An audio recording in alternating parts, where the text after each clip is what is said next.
लाला जी गुरु गोविंद सिंह जी की परिस्थितियों का अध्ययन पूर्व में हो चुके राजाओं और भगवानों के समय की परिस्थितियों और कार्यों से भी करते हैं।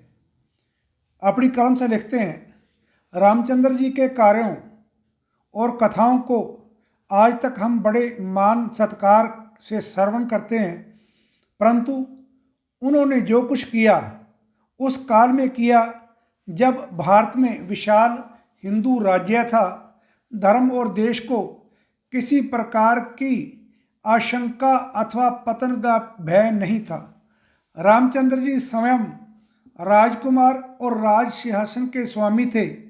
उनके पास सब प्रकार की सामग्री और साधन उपलब्ध थे। आसपास के राजा सर्वदा सहायतार्थ उनके साथ थे।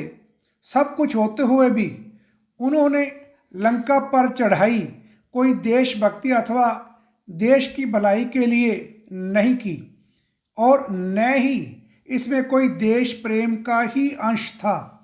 अत्याचारी रावण की जो उनकी पत्नी को बलपूर्वक उठाकर ले गया था, युद्ध क्षेत्र में पराजित करके यमलोक पहुंचाया, यह भी एक बड़ा काम था। परंतु गुरु गोविंद सिंह जी अपनी कौम और देश की लाखों स्त्रियों की मानहानि के अत्याचार को मिटाने के लिए और वास्तव में दूसरों की भलाई के लिए रणभूमि में उतरे और बड़े ही कठिन काल में ऐसे मुश्किल काम को हाथ में लिया। श्री कृष्ण जी के बाद सारे कार्य भी वास्तव में व्यक्तिगत बदले की भावना पर आधारित थे। कंस का उन्होंने इसलिए वध किया कि वह उनकी वंशावली ही नष्ट और समाप्त करनी चाहता था। वह कृष्ण जी को भी मार देना चाहता था। कृष्ण जी अपनी रक्षा और बचाव के लिए तलवार उठाई। पांडवों के साथ षड्यंत्र रचकर उनकी सहायता से जरासंध का वध किया। इसमें कोई संदेह नहीं कि जरासंध और कंस बड़े ही अत्याचारी थे और अत्याचारियों को ठीक करने के लिए अस्त्र शस्त्र का प्रयोग क्षत्रिय धर्म की पालना ही थी, परंतु उसमें देश प्रेम का अंश तो था ही नहीं। कृष्ण समय राजा थे और उनका जन्म भी राजवंश में हुआ था। गुजरात में उनकी पक्की स्थित राजधानी थी। कितने ही क्षत्रिय राजे सहायक थे। पांडवों का बड़ा राज्य उनका विशेष हामी और सहायक था। ऐसी परिस्थितियों में कृष्ण जी ने जो कुछ किया वह एक साधारण राजे के कारनामों से किसी प्रकार से अधिक नहीं था।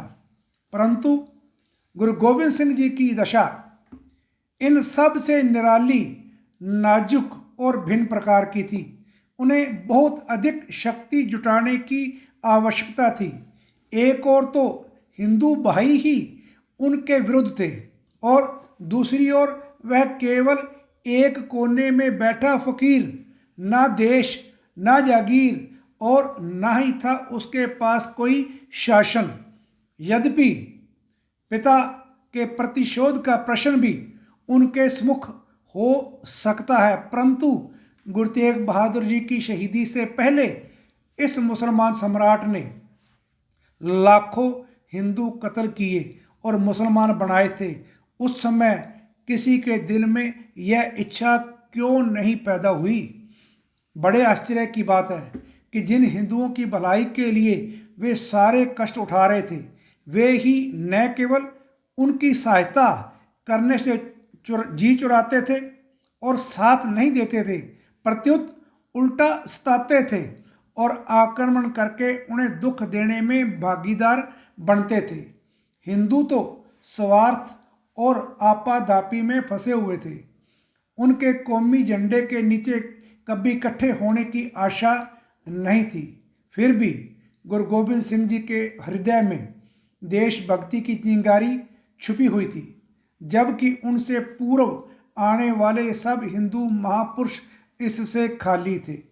लाला जी आगे लिखते हैं कि औरंगजेब की बलवान अत्याचारी तलवार के तूफान से संभव था कि ऐसा हिंदू धर्म का टिमटिमाता दीप सदा के लिए बुझ जाता, परंतु गुरु गोबिंद सिंह जी ने अपना हाथ उस पर रखकर उसको बुझ जाने से सदा के लिए बचा लिया।